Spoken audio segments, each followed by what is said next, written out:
Hola, ¿qué tal? Buenos días, ¿cómo están? Pues antes que nada, gracias a Dios por esta oportunidad. El día de hoy vamos a estudiar una porción de la Escritura que está en el libro de Lucas, en el Evangelio de Lucas, capítulo 24, versículos del 13 al 35. Y bueno, el título es El Camino a Emaús. Okay, eso es lo que vamos a estudiar hoy. Vamos a permitirle a Dios que nos introduzca en todo este pasaje y pues que Dios nos pueda enseñar algo maravilloso, ¿no? Bueno, el propósito de estudiar este pasaje es identificar si verdaderamente estamos en el camino que Dios ha trazado para cada uno de nosotros. La Biblia explica que hay dos caminos, ¿no? Que es el camino ancho y el camino angosto, ¿no? El ancho y el angosto. Ese es lo que la Biblia nos narra. Entonces, en muchas ocasiones, nuestro andar tiene la apariencia de ser el camino de Dios, que Dios trazó para nosotros. Pero en realidad es una vereda que hemos emprendido con nuestro propio esfuerzo humano e intentamos que tenga los tintes o los matices de la voluntad de Dios. O sea, Dios dice que Él es el camino. Y a veces nosotros, como creyentes, disfrazamos un camino que parece ser el de Dios, pero en realidad es nuestro propio camino. Y el objetivo de este estudio es identificar si verdaderamente estamos en el camino de Dios o si estamos en nuestros propios caminos. Vamos a leer, por favor, Lucas 24, del 13 al 16. Esta vez le voy a pedir a David que me apoye, por favor. Lucas 24, 13, 16. Aquel mismo día, 2 de los discípulos iban a una aldea llamada Emaús, que estaba como a 11 kilómetros de Jerusalén. Conversaban entre sí acerca de todas estas cosas que habían acontecido, y mientras conversaban y discutían, Jesús mismo se acercó y caminaba con ellos, pero sus ojos estaban velados para que no lo reconocieran. Bien, bueno, antes que todo, es importante ubicar el contexto de este pasaje. Algunos días atrás, nuestro Señor Jesucristo había sido crucificado. Y según el informe de algunas mujeres, fieles discípulas de Jesús, el Señor no se encontraba en la tumba. Además de que 2 ángeles se les habían aparecido para explicarles que Él había resucitado. Por otra parte también, el pueblo de Israel aún estaba celebrando la fiesta de los panes sin levadura. Recuerda que la fiesta de los panes sin levadura tiene una duración de 7 días. Y en la antigüedad, la fiesta de los panes sin levadura comprendía, mejor dicho, de alguna manera, 3 fiestas, que era la Pascua, el día de los panes sin levadura, el día de las primicias, pero a partir del día de los panes sin levadura, que es un día después de la Pascua, eran 7 días y al final había un último día de reposo. Entonces, en ese momento se estaba llevando a cabo esta celebración. Y todos los pueblos, bueno, mejor dicho, todos los israelitas de todos los pueblos iban a Jerusalén en esa fiesta. Entonces, en realidad, había una congregación grande en la ciudad de Jerusalén. Bueno, te cuento esto para que entiendas el contexto de en qué momento se desarrolla este pasaje. ¿Ok? O sea, Jesús ya había resucitado, había muerto unos días atrás, había resucitado. 2 ángeles ya se le habían aparecido a las mujeres, a algunas mujeres, eran aproximadamente 3 o 4 mujeres, y les habían dicho que ya había resucitado. Y entonces ellas van y llevan el informe a los discípulos. Y uno de ellos, bueno, dos mejor dicho, Pedro y Juan, salen corriendo y van a ver a la tumba. Solamente entró Pedro y entonces corroboran que ya no había nada. ¿Ok? Entonces aquí la realidad es que ya les habían dicho los ángeles a las mujeres que ya había resucitado. Y las mujeres ya lo habían informado a todos los discípulos. Y en este momento, y con la fiesta de los panes sin levadura, estos dos discípulos empiezan a emprender un camino a Emaús. O sea, era algo ilógico. En realidad, pues ya había resucitado Jesús, pues en algún momento se iba a aparecer a todos esos discípulos. Bueno, estos dos discípulos decidieron emprender un camino hacia Emaús. ¿Ok? Emaús se encuentra aproximadamente a unos 11 kilómetros de Jerusalén. No se sabe el lugar exacto. Hay algunos que han dicho por algunos lugares, pero en realidad no se sabe el lugar exacto de dónde estaba Emaús. La Biblia solo narra que a 11 kilómetros de Jerusalén se encontraba. En ninguna otra parte de la Biblia, como la conocemos, se menciona Emaús. El único texto que habla de Emaús en algún momento es un libro apócrifo que es Segunda de Macabeos. Pero bueno, no vamos a basarnos en eso porque no está escrito en la Biblia. Entonces, solo en el libro de Lucas es que se habla de Emaús. ¿Ok? Y no dice más que estaba a 11 kilómetros. Entonces, bueno, el nombre Emaús, en un sentido, significa manantial caliente o fuente de aguas termales, aunque algunos han asociado su significado a primavera templada.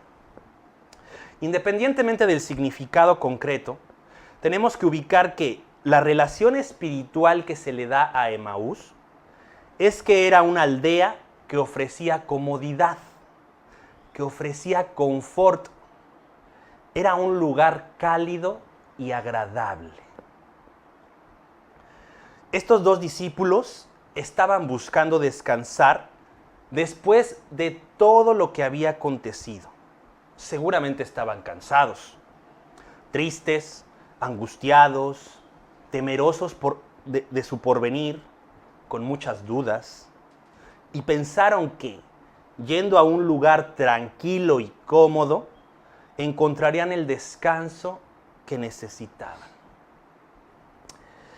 Muchas veces nos olvidamos que el único descanso real para nuestras vidas se encuentra en el Señor y en sus promesas.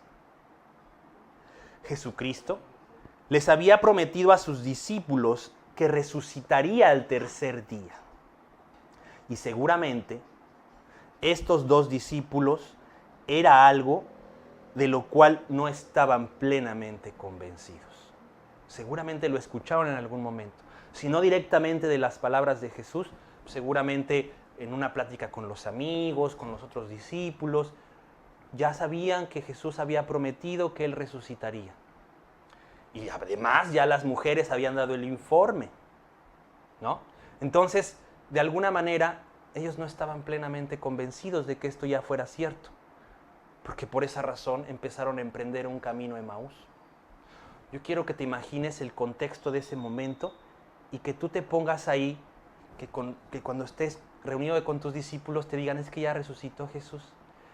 Y tú digas, órale, bueno, ya me voy. Qué loco, ¿no? Bueno, eso fue lo que pasó. Digo, a veces es importante profundizar porque nos damos cuenta que tomamos muchas veces decisiones como extrañas, como incoherentes, ¿no? Bueno, esto fue lo que estos dos discípulos en cierta manera hicieron. Empezaron a caminar a Emaús. Y bueno, pues definitivamente seguían impactados con todo lo que habían vivido, ¿no? O sea, no era para menos, ¿no? O sea, ver la muerte de su maestro, la forma en que murió, o sea, era impactante, ¿no? Pero la realidad es que sus emociones estaban controlando sus decisiones. Estaban cansados, tristes, angustiados. Y esta emoción los estaba llevando a tomar una decisión de vámonos a Emaús. Vamos a leer Mateo 11:28 para que recordemos las palabras de Jesús en donde Él nos dice que solamente en Él hay descanso. Por favor, David. Mateo 11:28. Vengan a mí, todos los que están cansados y cargados, y yo los haré descansar. Así es una promesa. Vuelvo a repetir, así como había dicho que había resucitado y lo habían escuchado estos discípulos de alguna manera, seguramente estas palabras igual. Cuando estés cargado y cansado, o trabajado, ven a mí, yo te hago descansar. Seguramente lo habían escuchado en algún momento.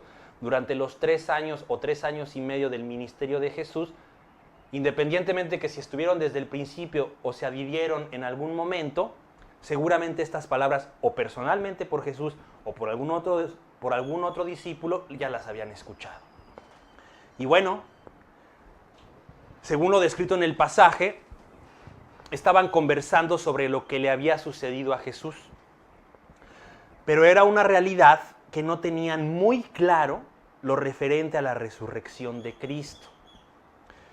Por más que estaban intentando profundizar sobre aquellas cosas, el hecho de estar viviendo sin fe en las promesas de Dios, o sea, la resurrección, los estaba dejando sin entendimiento espiritual.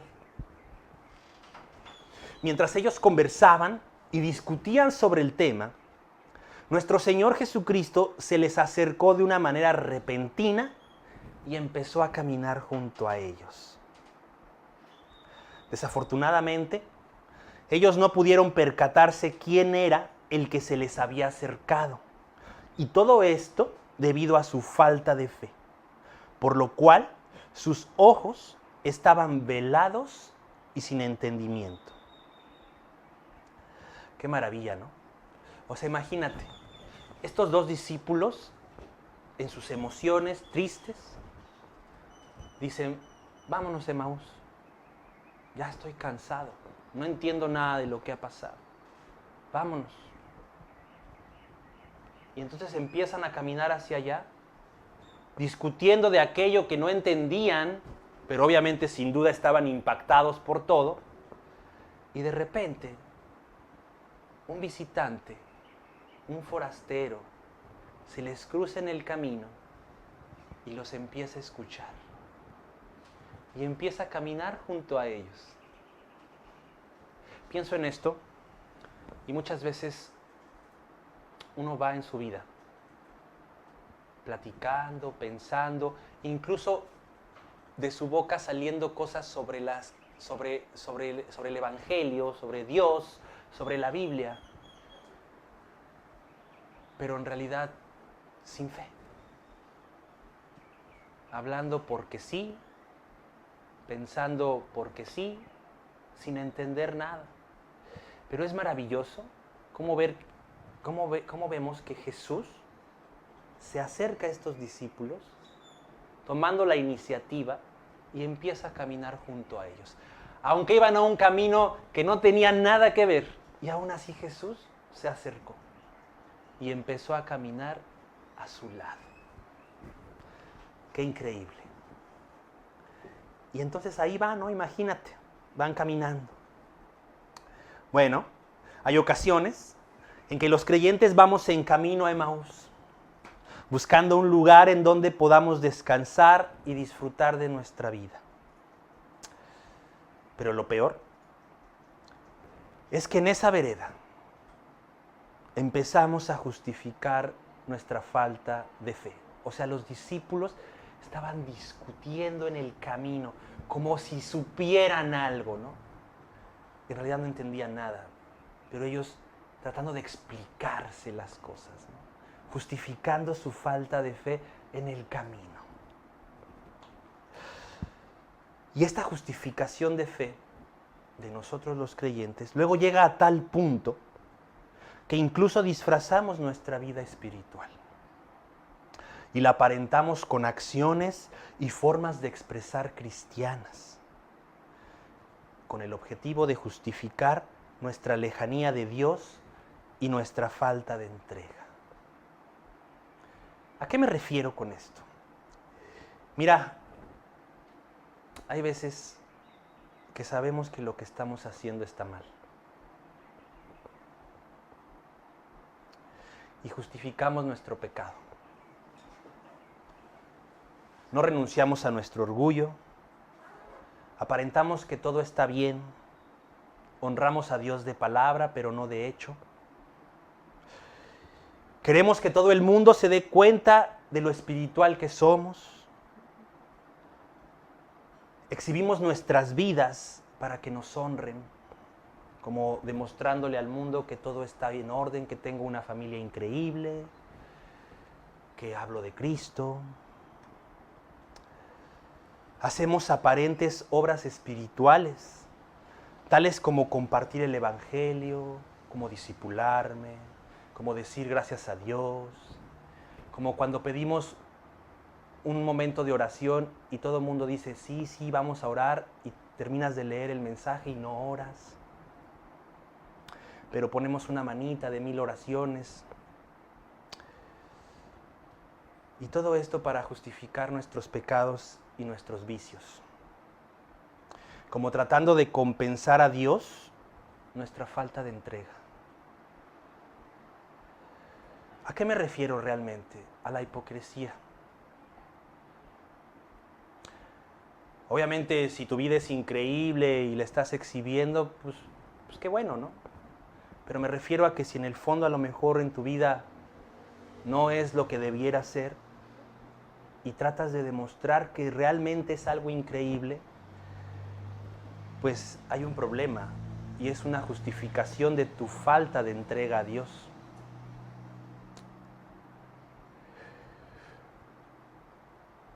Bueno, sí hay que compartir el Evangelio, sí hay que discipularse, pero hay que entregar nuestra vida. Bueno, vamos a leer, por favor, Lucas 24, del 17 al 21. Lucas 24, 17 al 21. Aquel mismo día, 2 de los discípulos iban a una aldea llamada Emaús, que estaba como... No, está mal. Perdón, hay un error.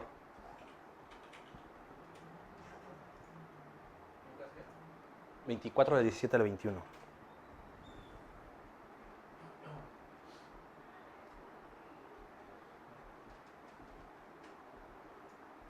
¿Me escuchan?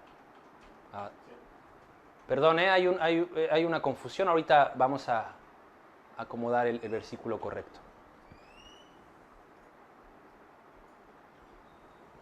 Gracias, Oscar. Por favor, David. Y él les dijo, ¿qué discusiones son estas que tenéis entre vosotros mientras vais andando? Y ellos se detuvieron con semblante triste. Respondiendo uno de ellos, llamado Cleofas, le dijo, ¿eres tú el único visitante en Jerusalén que no lo sabe? ¿Las cosas que en ella han acontecido en estos días? Entonces él les dijo, ¿qué cosas? Y ellos le dijeron, las referentes a Jesús el Nazareno, que fue un profeta poderoso en obra y en palabra delante de Dios y de todo el pueblo, y que como los principales sacerdotes y nuestros gobernantes, le entregaron la esencia de muerte y le crucificaron. Pero nosotros esperábamos que él era el que iba a redimir a Israel. Pero además de todo esto, este es el tercer día desde que estas cosas acontecieron. Muy bien.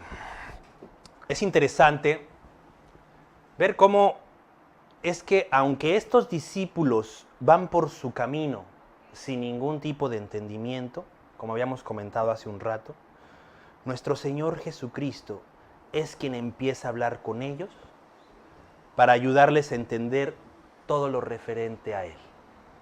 Aunque no sabían quién era, hay que aclarar, pero Jesús sí sabía quién era. Bueno, para que entendamos, Jesús más o menos hizo una intervención parecida a esto. Cuéntenme, ¿de qué están hablando? Explíquenme, por favor. Cuando Jesús les dice, ¿qué discusiones son estas que tienen entre ustedes mientras van andando? Era algo así, más o menos, ¿no? Cuéntenme, ¿de qué están hablando? Explíquenme, o sea, Díganme qué piensan de todo esto. Bueno, todo esto Jesús lo hizo con el objetivo de abrirles el entendimiento. Pero para que esto sucediera, era necesario que ellos, al hablar con Él, entendieran qué es lo que verdaderamente pensaban de Jesucristo. La respuesta de los discípulos fue: es varón profeta, poderoso en obra y en palabra delante de Dios. O sea, eso es lo que pensaban de Jesús. Uno llamado Cleofas le dijo, o sea, fíjate cómo le explica, ¿no?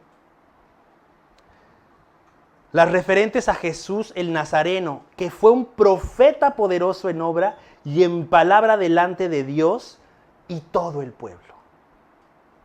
Es verdad que Jesús es esto, pero también es el Hijo de Dios.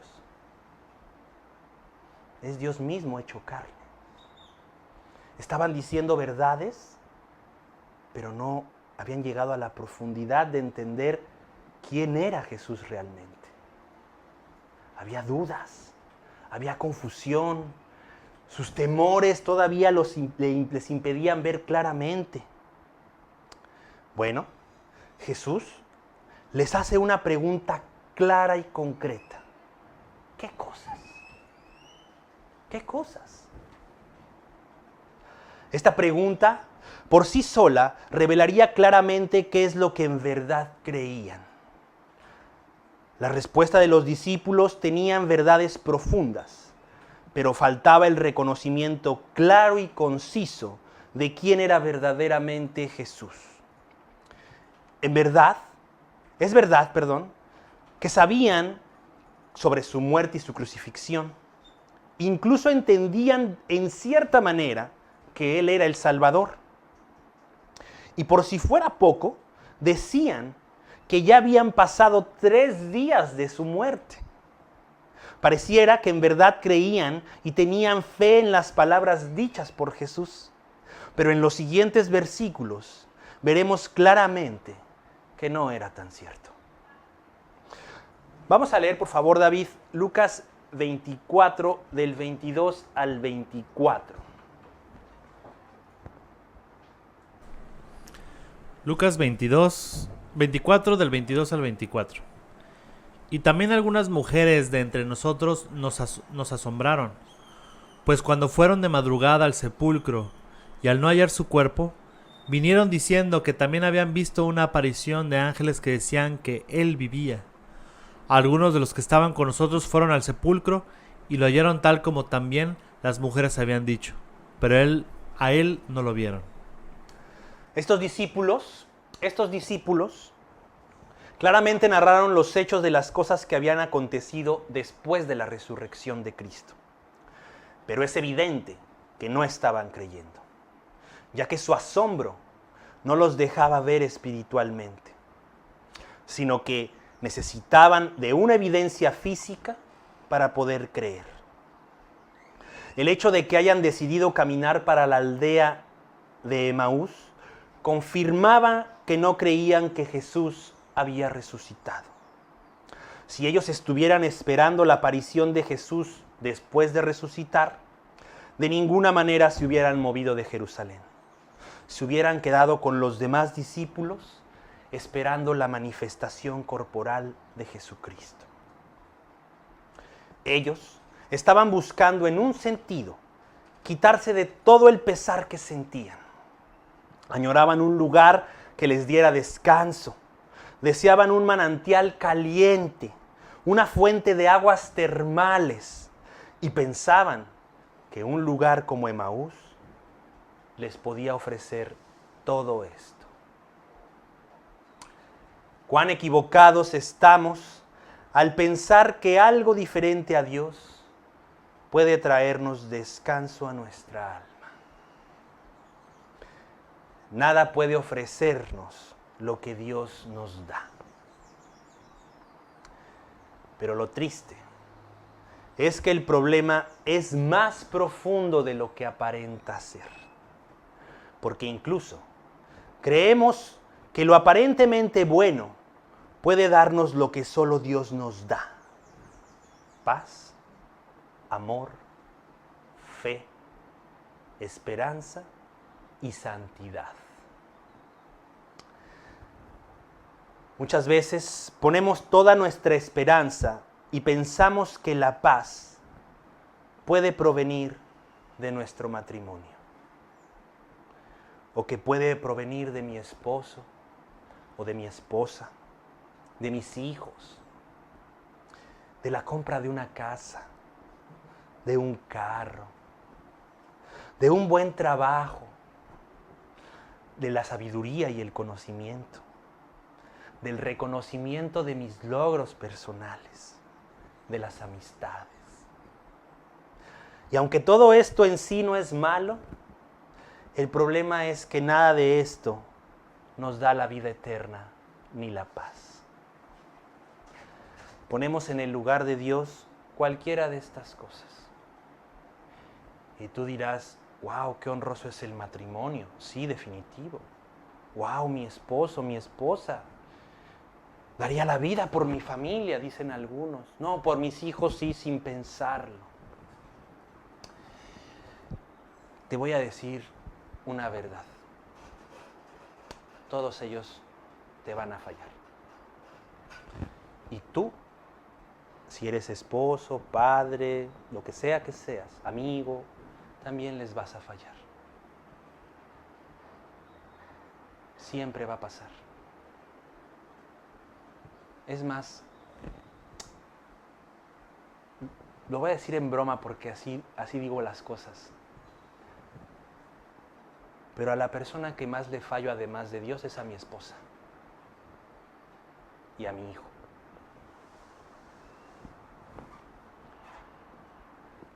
Imagínate. Ellos, si no decidieran amarme y perdonarme, sería la primera persona que podrían abandonar.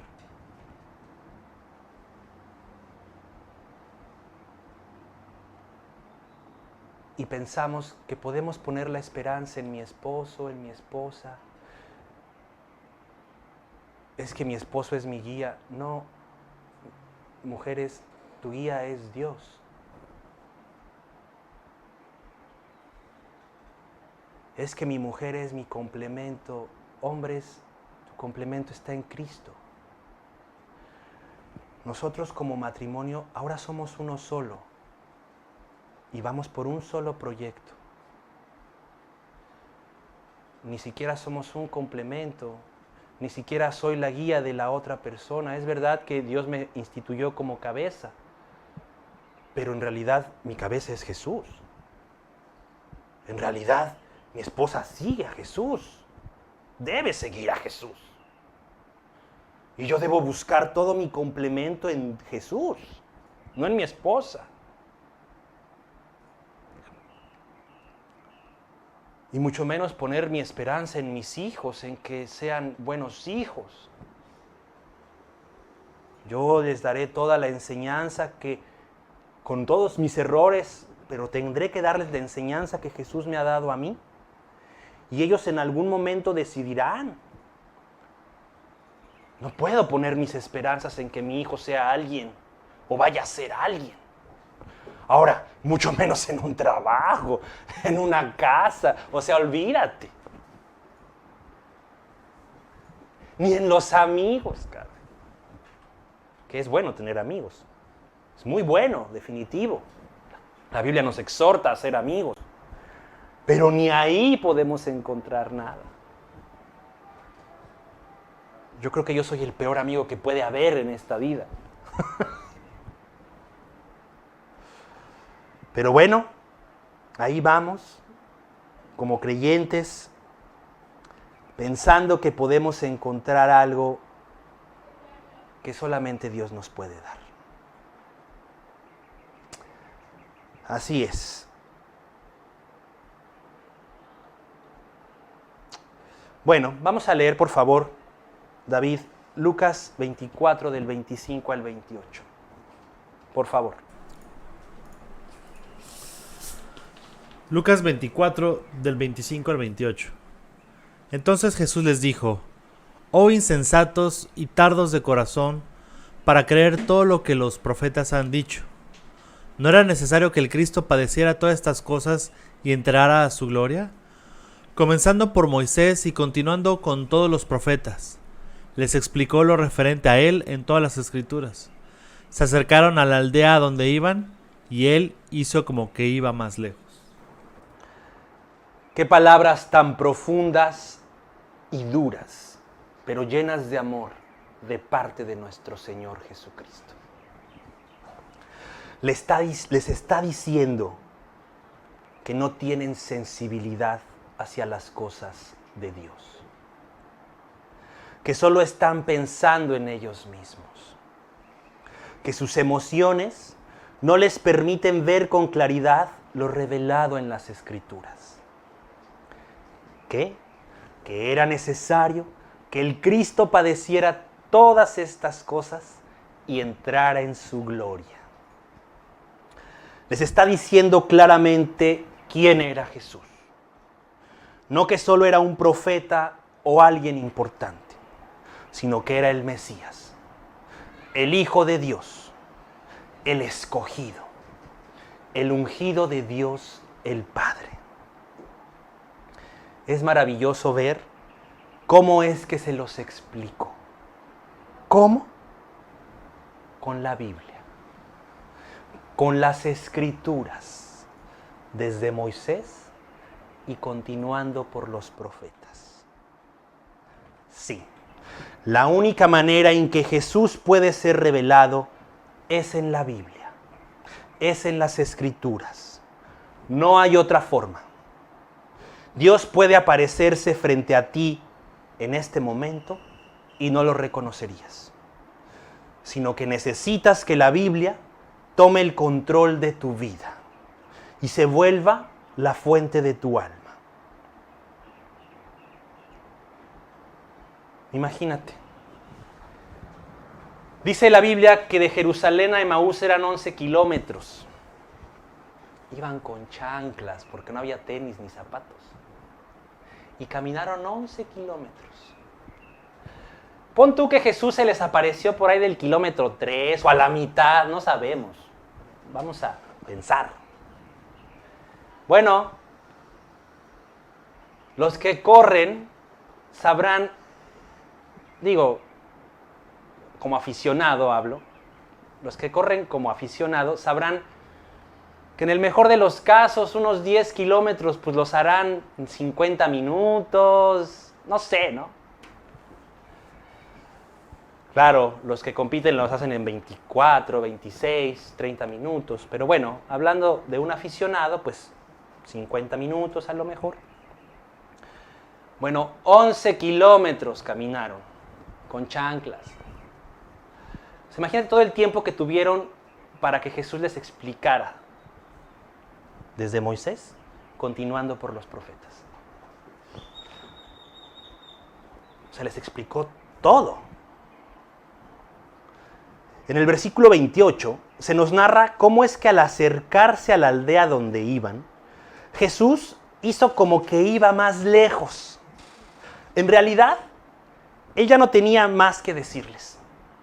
Ya les había mostrado todo lo necesario para que creyeran que él era el Cristo. Pero de cierta forma, él estaba esperando a que ellos, de su propia voluntad, quisieran seguir con este visitante. Así Jesús con nosotros. Nos da la enseñanza, se acercó, caminó con nosotros, nos explicó, nos dijo, corrige, no, sí, te alentó, y hace como que va más lejos esperando tu voluntad. Porque es muy bonito escuchar la enseñanza y ya ves cómo termina la enseñanza y dices, adiós Jesús, que te vaya bien, déjame ir a Emaús. Entonces Jesús hizo como que se iba más lejos, esperando que ellos tomaran una decisión de querer estar con ese visitante. Vamos a leer, por favor, Lucas 24, del 29 al 32. Lucas 24, del 29 al 32. Y ellos le insistieron, diciendo: quédate con nosotros, porque está atardeciendo, y el día ya ha declinado. Y entró a quedarse con ellos. Al sentarse a la mesa con ellos, Jesús tomó pan, y lo bendijo, y partiéndole les dio. Entonces les fueron abiertos los ojos, y lo reconocieron. Pero él desapareció de la presencia de ellos, y se dijeron el uno al otro: ¿no ardía nuestro corazón dentro de nosotros mientras nos hablaba en el camino, cuando nos abría las Escrituras? Bueno, Jesús hizo como que se iba y de repente le dijeron, le insistieron, quédate con nosotros. Ya está atardeciendo. O sea, imagínate que estemos ahorita platicando. Bueno, ya me voy, adiós. Y ustedes se van a quedar. ¿Y luego qué pasó? ¿En qué termina este estudio? Bueno, yo no soy Dios, ni mucho menos, ni me trato de comparar, pero el punto es que estaba dejando un momento en el que había una necesidad todavía de algo más, ¿no? Jesús con toda su inteligencia lo hizo, esperando una respuesta de ellos. Y entonces cuando ven que se empieza a ir, le dicen, no te vayas, ya está declinando el sol. Entonces Jesús, al ver esta decisión, la voluntad de ellos al decirle, quédate, Jesús dice, perfecto, claro que me quedo. Y entró con ellos a la aldea y se quedó con ellos al lugar donde iban. Qué maravilloso, ¿no? Jesús, a pesar de que puedes estar en un camino muy lejos ahora, está sentado a tu lado para que ya tú tomes la decisión y puedas entender claramente lo espiritual. Dice la Biblia que al sentarse a la mesa con ellos, Jesús tomó el pan y lo bendijo, y partiéndolo les dio. ¡Qué maravilla! En realidad no se sentó, se recostó. En aquel entonces no había mesas como tú y yo la conocemos. Las mesas estaban a un nivel de 45 centímetros aproximadamente, y se recostaron, y tomó Jesús el pan. O sea, la Biblia ya estaba, Él es la Biblia, Él es la palabra de Dios, Él es el pan de vida. Toma el pan, lo bendice y lo parte. Y al momento de partirlo, y cuando se los da, entonces les fueron abiertos los ojos y lo reconocieron. Ya tomaron una decisión de que Dios, bueno, primero, Él se acerca, tú vas por tu camino, Él se acerca, te explica, tú tomas la decisión de decirle que se quede y entonces se parte a sí mismo y se entrega a ti. Y entonces es cuando nuestros ojos son abiertos. Es como cuando hizo el milagro de la alimentación. Dice que Jesús partió el pan, lo bendijo y partió el pan y se lo entregó a sus discípulos. Y sus discípulos hicieron lo mismo, lo partieron y lo entregaron. Bueno, eso es lo que estamos haciendo ahorita. Yo recibí el pan de Cristo y yo estoy partiendo ese pan y se los estoy dando a ustedes. Para que ustedes al recibir este pan lo vuelvan a partir y lo vuelvan a dar. Y los otros lo vuelvan a recibir, lo vuelvan a partir y lo vuelvan a dar. Y lo bendigan. Este es el discipulado. Esto es el discipulado. La enseñanza de Cristo directa hacia algunos y nosotros a su vez partimos el pan y lo entregamos a otros. Y esos a su vez, si quieren, si tienen la voluntad, reciben el pan, lo parten, lo bendicen y lo dan. ¡Qué maravilla! De eso se trata. El punto de que tú y yo conozcamos a Cristo es aprender a partir el pan. Es partir el pan y entregarlo a los discípulos. Ese es el objetivo. Y cuando el discípulo, y cuando yo como discípulo recibo ese pan que partieron, reconozco a Cristo, y entonces toda la enseñanza que me dio desde Moisés hasta los profetas, la empiezo a vivir. Porque ya tengo fe para creer. Porque ya rendí mi voluntad. Ya le dije a Dios, quédate aquí, siéntate con nosotros. Y entonces Jesús, al sentarse conmigo, porque yo ya lo invité a sentarse, porque yo ya decidí creer en eso, porque aunque ellos no sabían, estos discípulos, que Jesús era quien estaba partiendo el pan, cuando Jesús les explicó, o el visitante les explicó, ellos ya estaban creyendo quién era Jesús. Que era el Hijo de Dios, que era el Mesías. Ya estaba claro para ellos. Ya sabían que había resucitado. Ya lo estaban creyendo.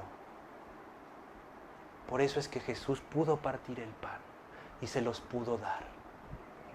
Porque ya habían rendido su voluntad. Así es. Ya estaba. Dice justamente, entonces les fueron abiertos los ojos y lo reconocieron. Pero él desapareció de la presencia de ellos. Ya creyeron sin ver, porque no sabían que era Jesús. Cuando creyeron, lo reconocieron. Entonces Jesús se desapareció. No es por vista, es por fe. Qué impresionante. Y fíjate lo que se preguntan uno al otro. ¿No ardía nuestro corazón dentro de nosotros mientras nos hablaba en el camino cuando nos abría las Escrituras? Posiblemente hoy tu corazón esté ardiendo con esta enseñanza. Estés entendiendo el mal camino en el que vas. El mal esposo que eres, la mala esposa que has sido, el mal padre, el mal trabajador, el mal amigo. Que toda tu esperanza está en esa casa nueva, que toda tu esperanza está en ese carro, que toda tu esperanza está en ese reconocimiento público. Y posiblemente tu corazón esté ardiendo en este momento sabiendo que estás mal y Dios diciéndote, no pasa nada, aquí estoy junto a ti, vamos a corregir este camino.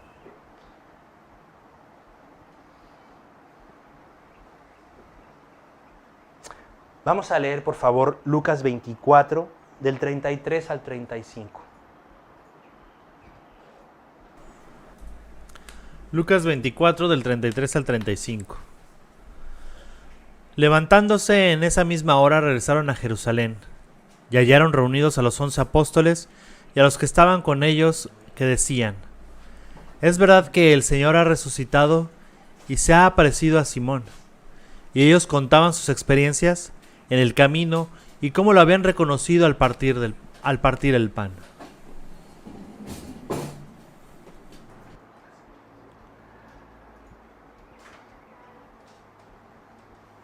Bueno, me levanté, porque dice el siguiente versículo, levantándose en esa misma hora, regresaron a Jerusalén.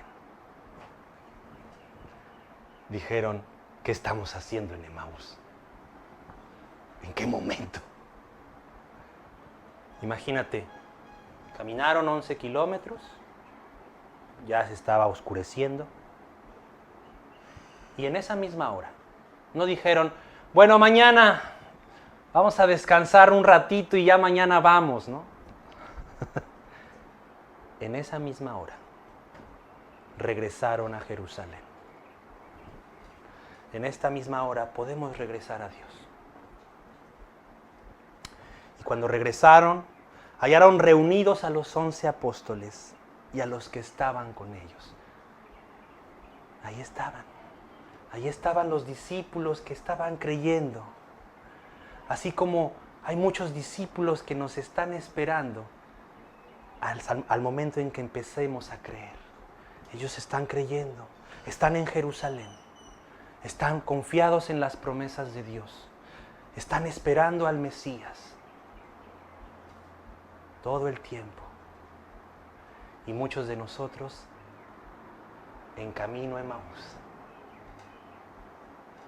Y cuando llegaron, nadie les dijo nada. Al contrario, dice que les decían, es verdad que el Señor ha resucitado y se ha parecido a Simón. ¡Wow! Cuando tú ibas por tu mal camino, llegas con los discípulos, con los verdaderos discípulos, y te reciben y te dicen las mismas palabras. Sí resucitó. Sí, Jesús es lo más importante. Sí, Jesús es digno de entregarle nuestra vida. Lo hemos vivido. Es maravilloso. Sí existe la paz. Está en Cristo. Sí existe el amor hacia tu familia. Está en Cristo. Sí existe todo eso. Sí existen las promesas cumplidas. Sí existe el caminar sobre el mar. Sí existe. Y tú llegas y lo escuchas y ya lo crees.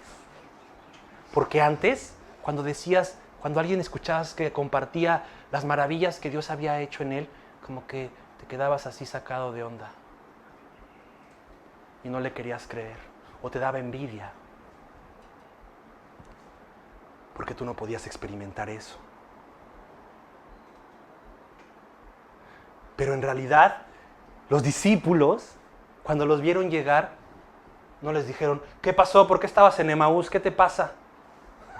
No, dice que, ¿qué creen? Sí es verdad lo que nos dijeron las mujeres. Sí es verdad lo que los ángeles les dijeron a ellas. Ya se le apareció a Simón también y estamos esperando a que se nos aparezca a nosotros. Vengan. ¡Qué maravilla!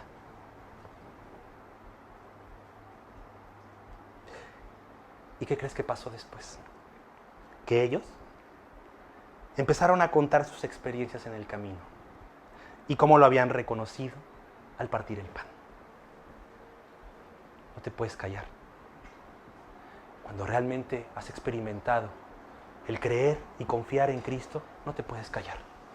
No te puedes callar. Es imposible. La gloria es para Dios. Y te quiero compartir algo. En la semana, un vigilante de mi trabajo se le murió su hija de 7 años. Desgarrador. A todos cuando lo escuchamos se nos partió el corazón. Una niña de 7 años.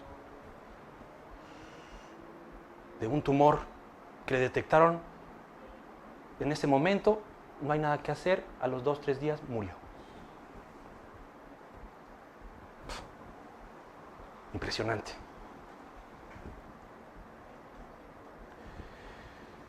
Y de repente, pues yo un día en la oficina estaba preparando este estudio justamente y salí tarde de la oficina. Ya no había nadie en la oficina más que aquel vigilante. Y mientras estaba estudiando, claramente ardía mi corazón diciéndome Dios, no te puedes ir sin no hablarle de Cristo a este señor. Y yo, sí, claro, está bien. Y seguía yo estudiando, ¿no? Y cuando ya me voy, pues me acerco, le pregunto cómo está y me dice, ¿todo bien? Y le dije, no está todo bien. No tiene por qué aparentarme que está bien.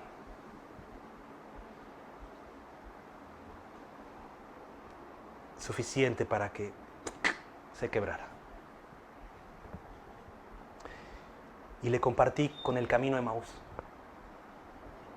Yo estaba maravillado de cómo Dios había preparado todo para que él se salvara. Era increíble. Era increíble.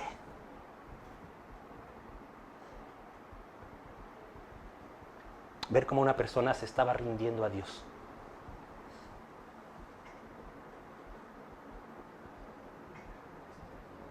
No hay palabras para describirlo.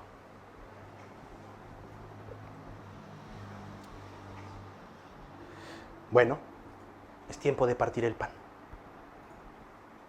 Es tiempo de compartir nuestras experiencias en el camino. De cómo hemos reconocido a Jesús cuando partió el pan. Es nuestro momento.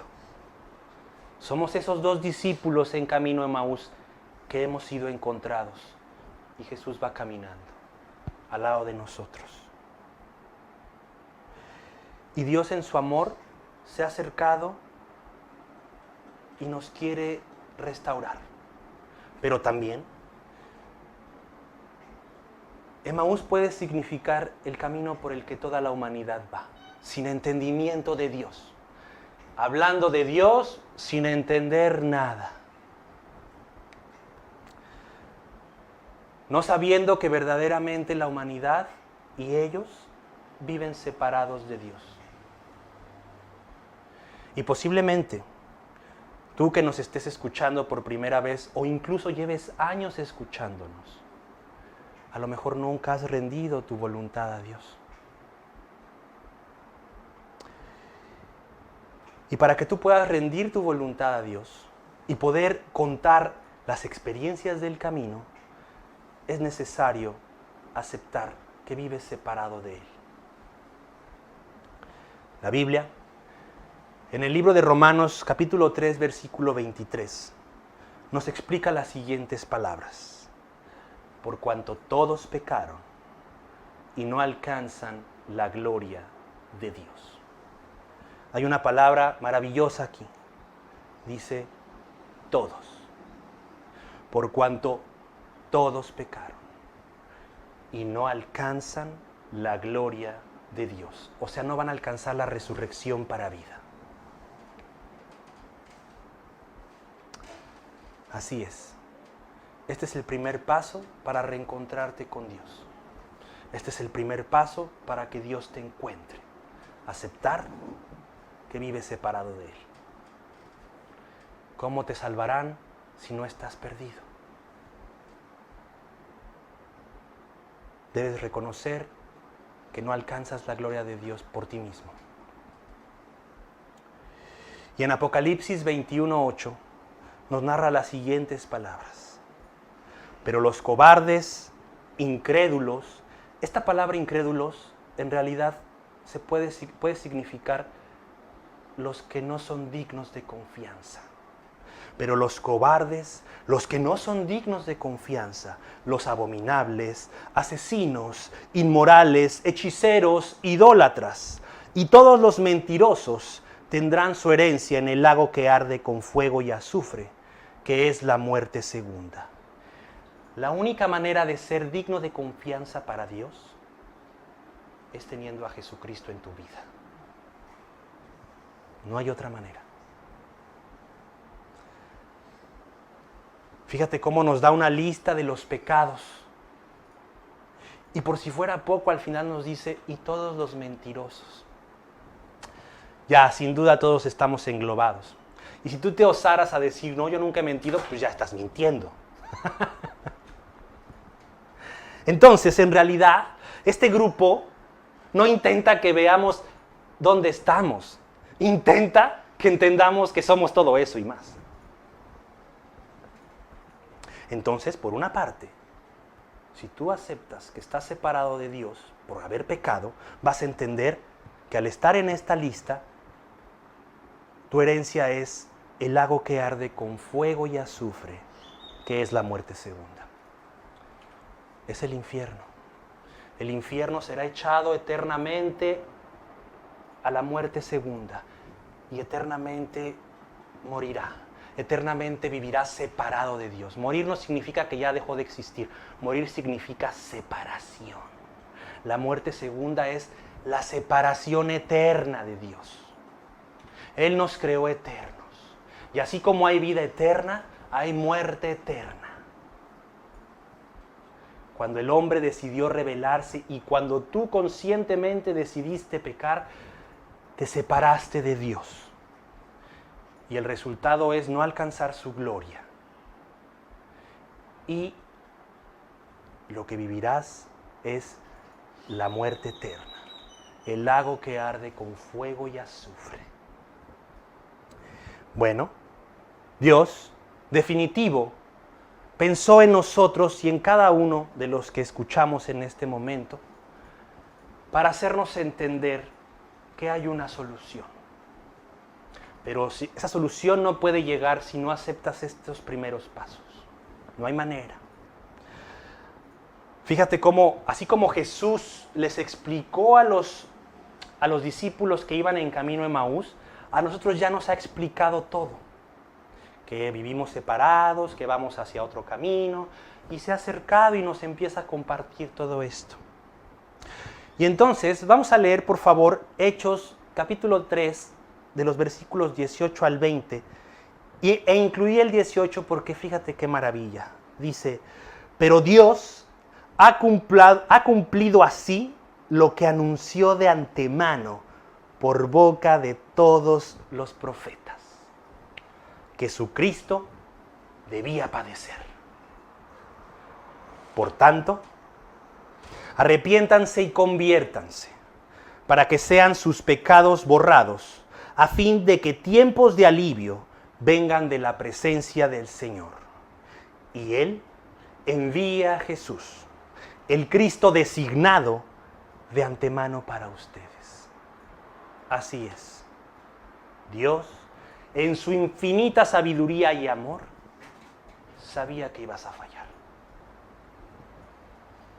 Y aún así, te amó. Te creó. Se hizo hombre y se entregó en la cruz. Desde el principio de los tiempos. Fue designado de antemano para nosotros. Bueno, ¿qué más quieres para entender que Dios te ama?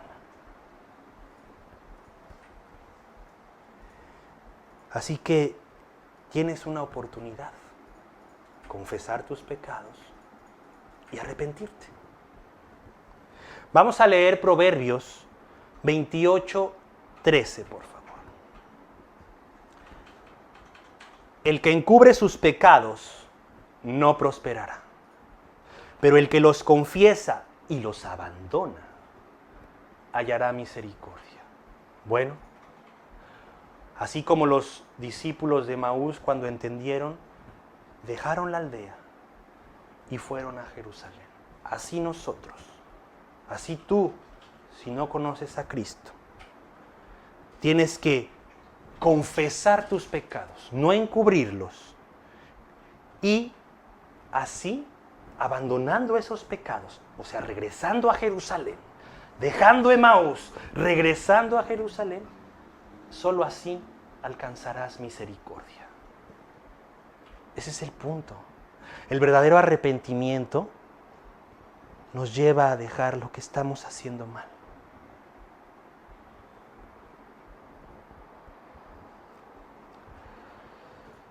Bueno, si tú estás entendiendo que estás separado de Dios, que tu herencia es el lago que arde con fuego y azufre eternamente, pero que crees que Jesucristo ha muerto por ti en la cruz como el sustituto que tú necesitas, y con esto decides confesar tus pecados, escucha estas palabras que Dios te dice, para que de alguna manera tú puedas entregar tu vida aceptando su perdón, arrepintiéndote. Vamos a leer Apocalipsis 3:20, por favor. Yo estoy a la puerta y llamo.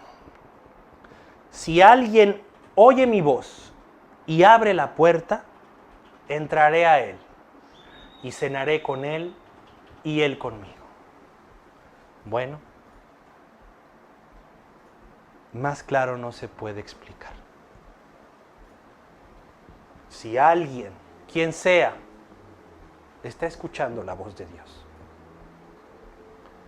decide arrepentirse entendiendo todo lo que hemos explicado y lo invita a vivir a su corazón, Jesús va a entrar y cenará contigo y te partirá el pan una y otra vez para que tú aprendas a partir el pan una y otra vez y lo des. Mira, Si tú no has recibido a Cristo al día de hoy, o si no estás seguro de ser salvo, entendiendo todo esto, voy a hacer una oración en la cual tú vas a ocupar. Yo te voy a guiar en esta oración para que tú te dirijas a Dios personalmente, le pidas perdón, reconozcas tu pecado, le pidas que te ayude a renunciar a este y que te salve del infierno y lo invites a vivir a tu corazón. La oración, esta oración yo la hice hace 12 años aproximadamente y no me salvó la oración. Me salvó el creer y reconocer a Jesús como el Señor, entregándole mi vida, arrepintiéndome e invitándole a vivir a mi corazón. Eso fue lo que me salvó. Él me salvó, no la oración. La oración es el medio de gracia que Dios está usando para dirigirnos hacia Él. Eso es la oración. La oración es un medio de gracia simplemente que Dios estableció para poder dirigirnos hacia Él. Bueno, apropiando este medio de gracia que Dios estableció, vamos a guiarnos hacia Él. Yo te voy a guiar en esta oración hacia Él y tú personalmente le pedirás a Dios que te perdone. Y lo vas a invitar a vivir a tu corazón reconociendo que Jesucristo murió por ti y resucitó. Así es. Si alguno de ustedes está escuchando esto y quiere recibir a Cristo en su vida, voy a orar y te pido que, si quieres, tú ores también dirigiéndote a Dios con las siguientes palabras. Dios, Señor, antes que todo, gracias por estar aquí, Señor. Gracias por acercarte en mi camino y explicarme todas estas cosas, Dios. Señor, yo te he fallado. Yo he pecado contra ti y contra muchas personas. Perdóname. Perdóname por todo el mal que he causado, Dios. Límpiame de todos mis pecados, aún los que no recuerdo, Señor. Y te pido que me ayudes a cambiar mi vida. Transforma mi corazón. Límpiame, Señor, con la sangre de Jesús. Porque yo creo en Él. Yo creo que Él es tu Hijo. Y que Él murió por mí. Y que Él ha resucitado conforme a las Escrituras. Y creyendo en esto, te pido que entres a mi corazón y que me salves del infierno. Sálvame de mí, Señor, también. Sálvame de mis pecados, Dios. Ayúdame a cambiar. Y todo esto, Señor, te lo pido en el precioso nombre de tu Hijo Jesús. Amén.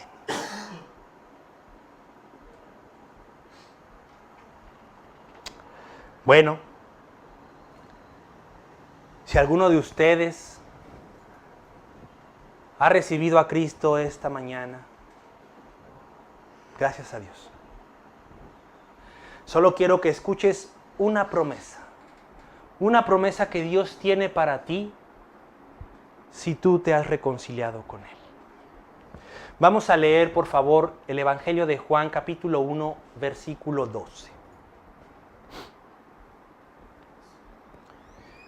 Pero a todos los que lo recibieron, les dio el derecho de llegar a ser hijos de Dios.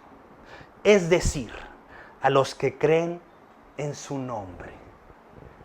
O sea, hasta que recibes a Cristo, Dios te da el derecho de ser su hijo. Bueno, si tú recibiste a Cristo hoy, arrepintiéndote, confesando tus pecados, Él es tu Padre y tú eres su hijo. ¡Qué promesa! Antes solo éramos criaturas. Antes de recibir a Cristo no éramos hijos de Dios. Pero hoy, yo desde hace 12 años, somos hijos de Dios. Bueno, sin duda, qué precioso que Dios se acercó en nuestro camino. No le importó que estuviéramos en la locura. Así nos amó. Pero por el amor que nos tiene, nos corrige. Ese es el amor. No te deja en tus pecados. Nos corrige. Nos ayuda. Nos alienta. Nos perdona. Nos ama. Ese es el amor. El amor es pasar por alto toda la ofensa y dándole al otro todo como si nunca hubieras recibido la ofensa. Pero ¿qué crees? En santidad. El amor da como fruto la santidad. Esa es la realidad. No hay amor sin santidad. La santidad no es perfección. La santidad es un anhelo que Dios produce en ti de no querer fallarle y de que si fallas confiesas, te arrepientes, corriges, modificas. Ese es el amor. El amor no lleva una cuenta, ni te trata como si hubiera habido alguna cuenta, pero todo en santidad. Así es. Bueno, pues espero que hayan disfrutado este estudio, que sin duda fue edificante, alentador. Y un comentario extra final. Nosotros predicamos el Evangelio porque es un mandamiento de Dios. Dentro de la enseñanza que damos, siempre vamos a compartir el Evangelio porque es un mandamiento. Porque no sabemos si hay alguien que esté escuchando por primera vez. O no sabemos si alguien de los que ha escuchado en realidad no se ha rendido a Dios. Es un mandamiento que Dios nos ha regalado, que nos ha dado. Y mientras sigamos en vida, esto haremos. Predicar el Evangelio, partir el pan y darle de comer a los discípulos, así como Jesús y nuestros maestros nos parten el pan y nos dan de comer. Así es. Esta iglesia surgió con el anhelo de ser una iglesia que discipula. Así surgió esta iglesia, porque Emilio Anderoth entendió que la iglesia tradicional no discipulaba. Y hoy, al entender esto, y el anhelo de ahí, que surgió del corazón de Dios, se volvió una iglesia que instauró o restauró el discipulado. Y de ahí, si supieras que de ahí, muchas iglesias hoy también ya andan discipulado. Diferente al nuestro, pero ya hay discipulado. Antes no había. No había discipulado, O sea, el sueño de Dios que nació en el corazón de Dios, que le entregó a Emilio y que a su vez se le entregó a Juan Manuel y él a su vez a sus discípulos y sus discípulos a los discípulos y los discípulos a los otros discípulos y nosotros como discípulos a otros discípulos, no existía. Hace 60, 70 años no había discipulado. Hoy ya hay discipulado en muchas iglesias, no solo en la nuestra, gracias a Dios. Pero nuestra iglesia en la época actual fue de las pioneras en este sentido.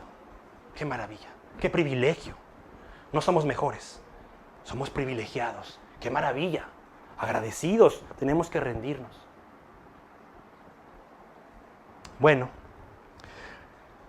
pues aquí terminamos el estudio. Si alguien tiene alguna duda, por favor, la puede hacer llegar a nuestros amigos, David y Oscar.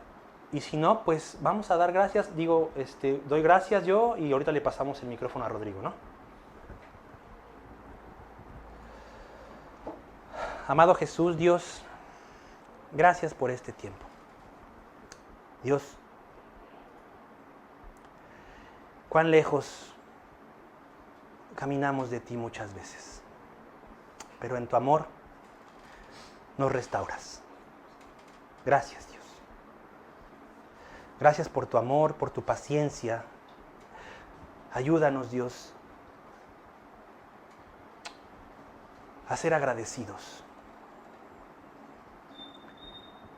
y a corresponder todo este amor que nos has dado, a ti y a nuestros semejantes, a nuestro prójimo, a nuestras familias primeramente, a nuestras amistades y así a su vez a todas las personas con las que compartamos. Ayúdanos, Dios, no podemos sin ti. Gracias por esta enseñanza, Dios. Gracias por todo tu amor, Dios. Gracias por Cristo. Gracias, Señor. Bendice a todos los que han escuchado este tiempo. Te damos gracias por la vida de todos en esta iglesia.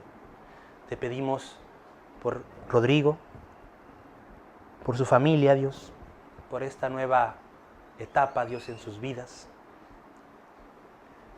Gracias porque los guías. Y gracias, Dios, también por todos los que han recibido el llamado a servirte y lo están haciendo, Dios. Guárdalos, cuídanos. Cuídanos de nosotros mismos, sobre todo.